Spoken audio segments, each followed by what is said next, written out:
এদের মতো লোক থাকলে দেশে কোনোদিন সন্ত্রাস বন্ধ হবে না।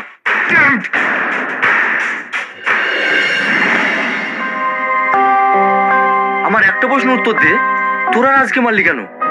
সে অনেক ঘটনা।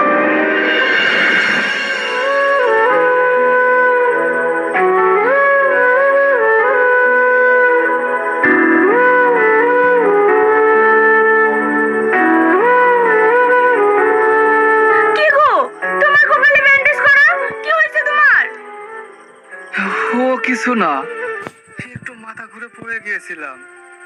তোমাকে কতবার বলি তুমি আমার ডিউটি করো না, আমার কথা তো শুনবে না।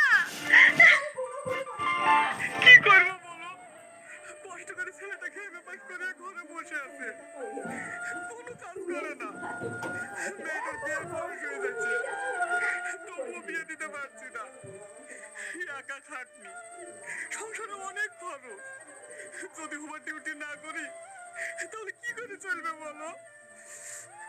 তার মানে নিজের একটু খেয়াল রাখতে হবে না? তোমার যদি কিছু হয়ে যায় আমাদের কি হবে?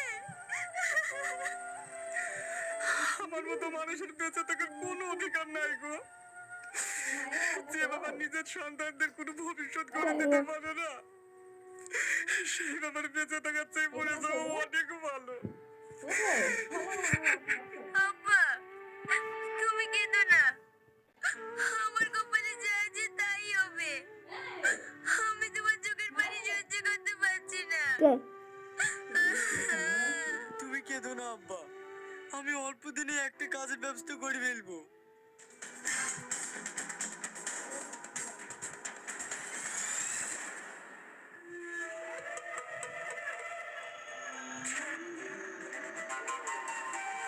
শালা গেল কোথায়? স্যার, আমার মনে হয় জঙ্গলের দিক দিয়ে পালিয়ে গেছে। পালিয়ে যাবে কোথায়? একদিন না একদিন ওকে ধরা পড়তেই হবে। এই চলো।